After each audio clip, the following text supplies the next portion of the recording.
Alors ici, nous sommes donc sur un endroit qui est devenu finalement historique, mais très peu connu des Meusiens et bien sûr du restant du monde.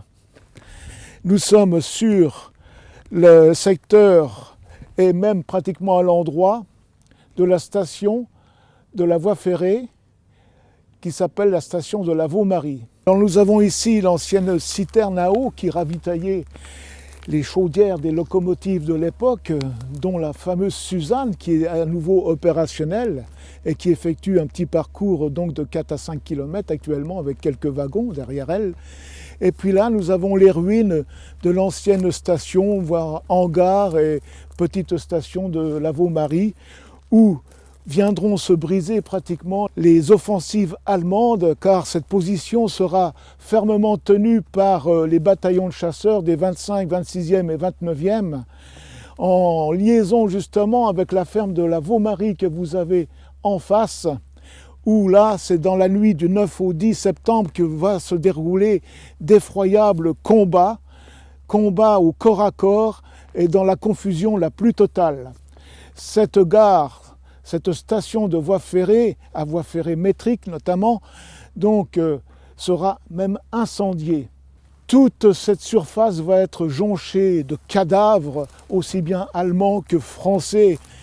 Et nous avons donc, on ne peut plus vraiment se rendre compte à l'heure actuelle, mais nous avons maintenant les chemins qui étaient avant donc des voies ferrées.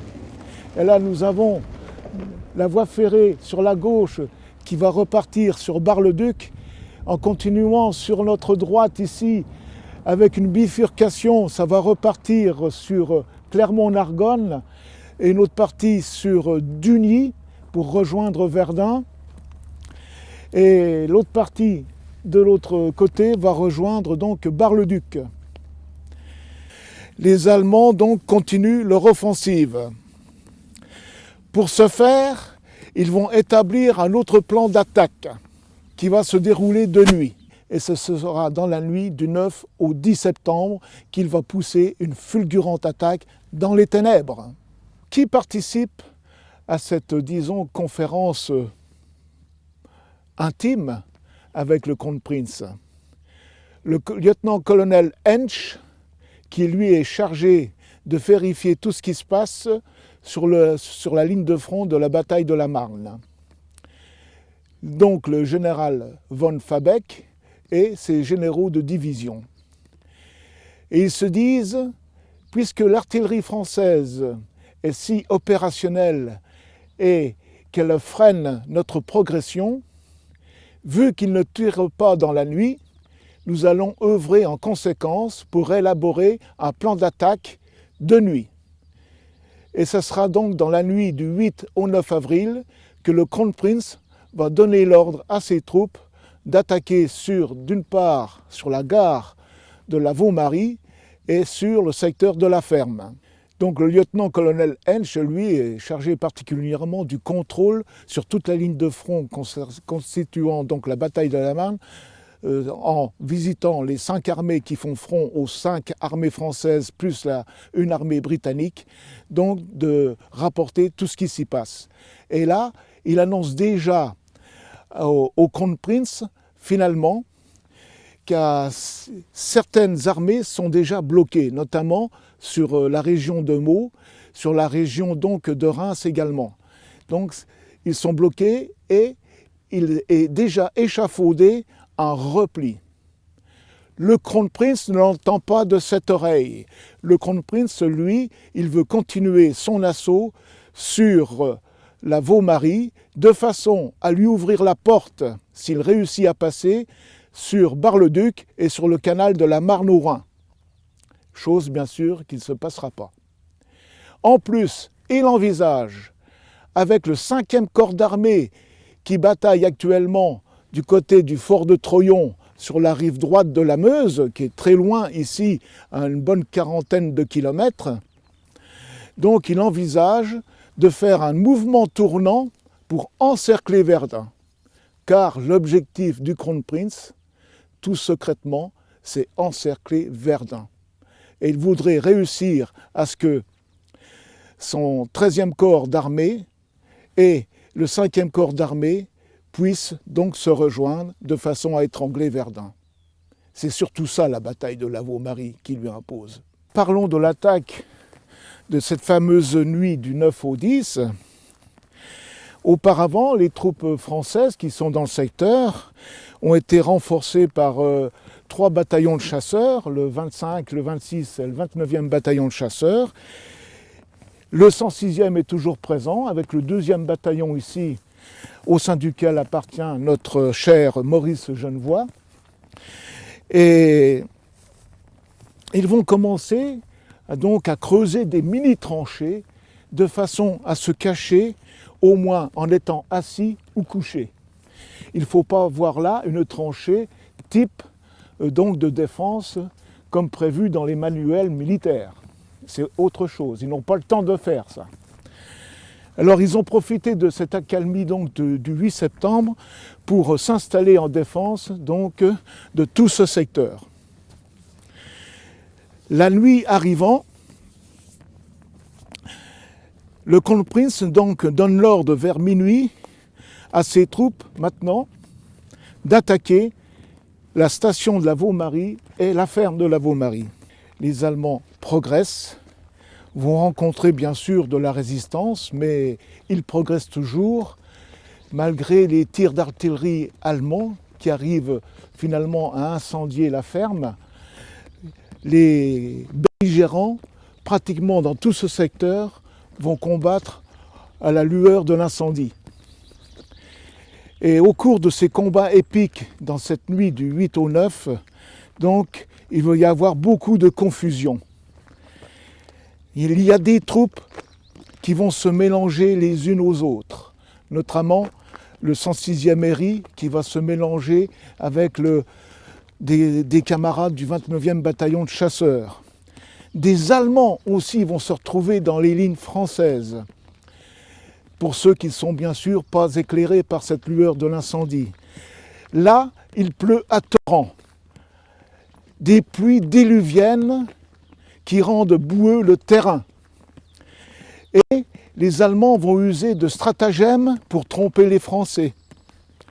Ils vont donc se déplacer derrière les gerbes de blé pour camoufler leur avance. C'est ce que d'ailleurs dit un chasseur qui témoignera après-guerre. Il y a aussi d'autres témoignages qui disent que les Allemands essaient de tromper les Français en citant les numéros de régiment, en disant dans un accent un peu, disons assez germanique quand même, France 154, France 106, donc ils citent des numéros de régiment. Ils vont même pousser ce jeu un peu plus loin en claironnant le cessez-le-feu. Tout ça, ça ajoute de la confusion au sein des lignes françaises. Mais les Français ne sont pas dupes. Ils savent finalement qu'au bout d'un certain temps assez court d'observation, qu'il s'agit d'une tromperie. Et ils renouvellent donc leur résistance aux assauts allemands. Durant cet assaut, Maurice Genevoix, qui avec quelques camarades se trouve esseulé à un certain moment au sein donc de cette bataille de cette nuit, va essayer de rejoindre les lignes françaises tenues par les chasseurs. D'un seul coup, dans la nuit, il bute sur quelque chose de mou et il s'aperçoit que c'est un soldat allemand. Il va saisir son casque de cuir à l'époque, c'est le casque à pointe, nous sommes qu'en 1914, ce n'est pas encore le Stolem.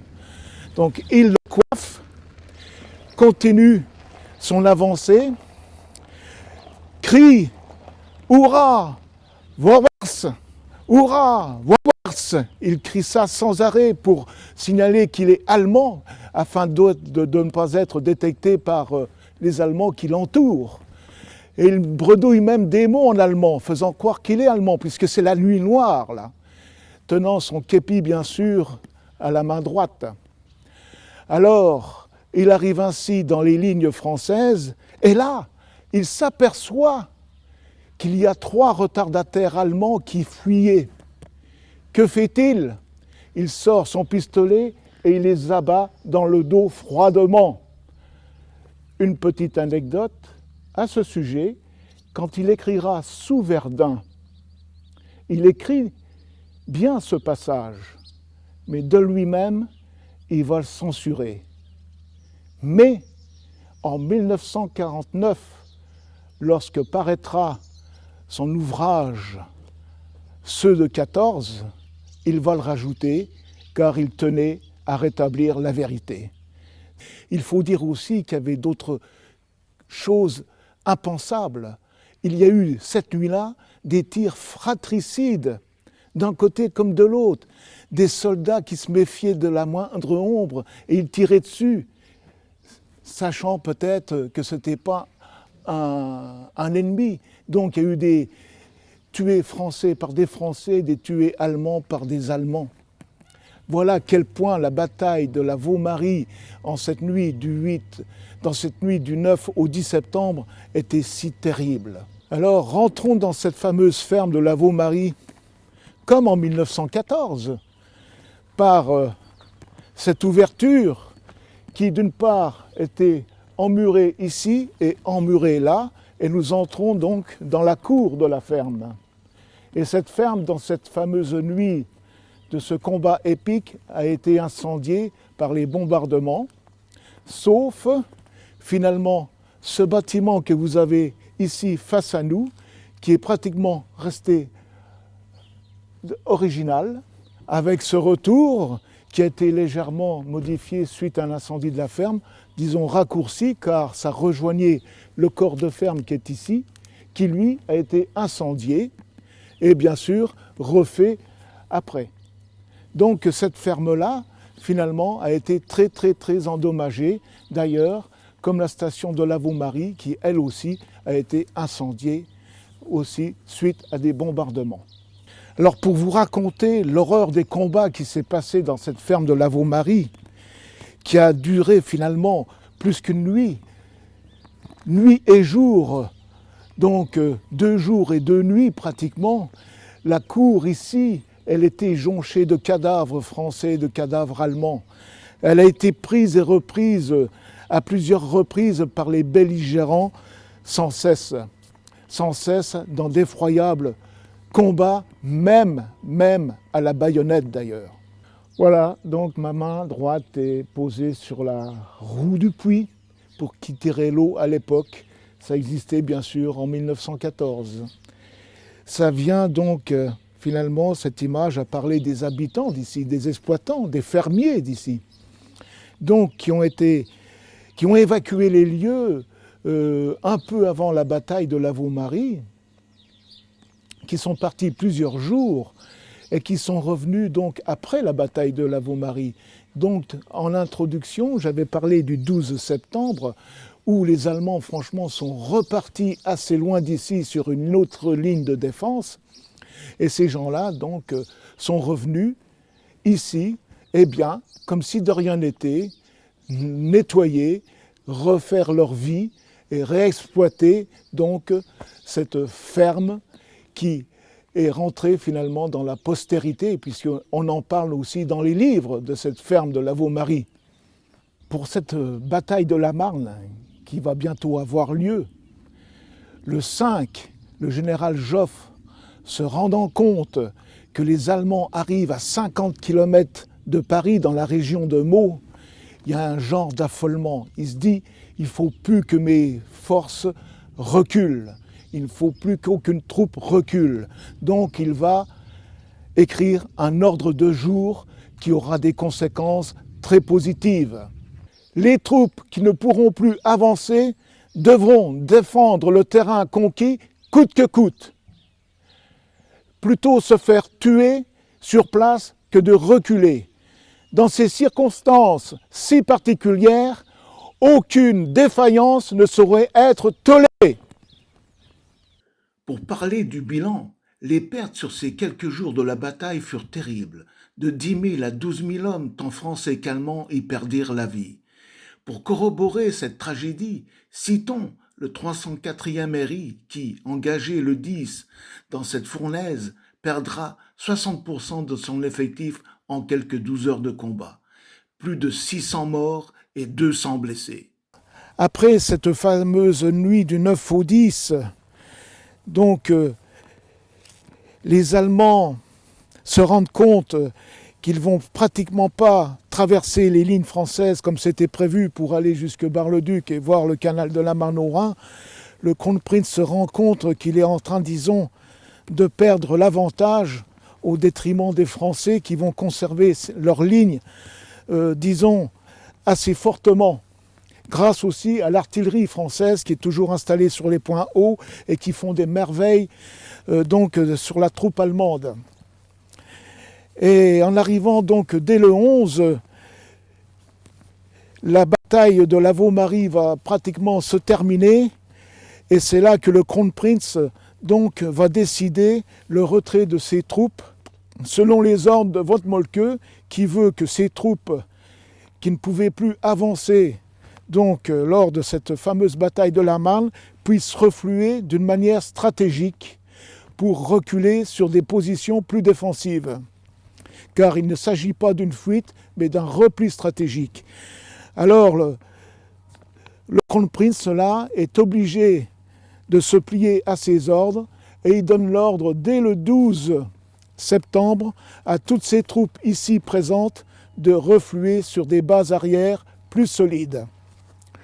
Alors il fait en sorte, pour ne pas perdre la face, de faire dire à ses troupes que ce n'est pas une fuite, que c'est un repli de repositionnement, afin de continuer à galvaniser le moral de ses soldats. Ici, nous sommes devant le monument élevé en mémoire de tous les combattants de la Vaud-Marie, chasseurs, infanterie, ainsi de suite, et voire artillerie. Alors, comme on peut lire, ici même dans la nuit du 3 au 10 septembre 1914, le 29e bataillon de chasseurs à pied, appuyé par des fractions des 67e et 106e Héry et par le 25e, un petit oubli, il y avait aussi le 26e, donc a repoussé l'attaque menée par les troupes du Kronprinz allemand contre le centre de la 3e armée française. Les unités du 6e corps occupant le front de l'Île-en-Barrois, Serraucourt, résistèrent héroïquement et brisèrent l'assaut de l'ennemi. Alors, ce monument a été érigé par un chasseur, le lieutenant Paul Jolibois du 29e bataillon de chasseurs, qu'il décrira ici, ce champ, face à nous, derrière nous, sur les côtés, comme le cimetière du 29e bataillon, car ici seront donc inhumés ou ensevelis ou portés disparus 698 chasseurs, c'est-à-dire la moitié du bataillon du 29e. Alors pour parler de ce Paul Jolibois, qui a combattu en ces lieux mêmes et qui combattra toute la guerre, il a été blessé donc de 3 balles et il continuera malgré tout le combat après avoir été soigné. Et il était instituteur dans le civil dans un village proche de la Vaud-Marie, pas très loin d'ici. Et après-guerre, il n'aura de cesse que de venir ici en pèlerinage et il fera ériger une plaque, cette fameuse plaque que vous avez ici face à vous. Cette plaque sera déposée à nouveau, elle n'était pas installée ici dans un premier temps, mais au village. Et une personne du village de Rambercourt donc, la cachera chez elle tout le temps de la Deuxième Guerre mondiale. En 1950, Paul Jolibois décide donc d'ériger maintenant un monument à l'emplacement même où le 29e bataillon de chasseurs a vraiment souffert. Donc il a ramassé les pierres du champ de bataille, ici, que vous avez, et inséré à nouveau la fameuse plaque sur ce monument pour immortaliser donc la souffrance de ces hommes-là. Et depuis, ici, a lieu une cérémonie annuelle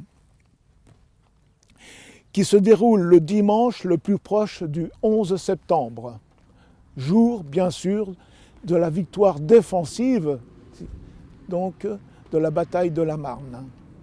Car on pourrait dire, comme à Verdun, ils n'ont pas passé. Alors avant de vous quitter, chers amis, je tenais à vous dire que le lieutenant Paul Jolibois, pour commémorer ses camarades du 29e bataillon de chasseurs, a fait planter sur les lieux ici même 29 sapins que vous avez face à vous. Et j'ajouterai que Sylvie Genevoix, la fille de l'écrivain Maurice Genevoix, est venue ici en personne sur les traces de son père en 2011 et j'ai eu l'honneur de l'accompagner. Paul Jolibois, de sa profession enseignant, avait sans doute donc des facilités à écrire et il a écrit donc tous ses ouvrages qui sont plus édités bien sûr maintenant, vu que ça a été édité pour certains entre la Première et la Deuxième Guerre mondiale, mais on peut en retrouver à la bibliothèque de Bar-le-Duc notamment. Voilà. Bien, c'est ici que se termine l'épopée de la Vaux-Marie. Je pense avoir donc satisfait votre curiosité, car cette histoire de cette bataille de la Vaux-Marie, qui est un épisode de la bataille de la Marne, est méconnue, même des Meusiens et du reste du monde.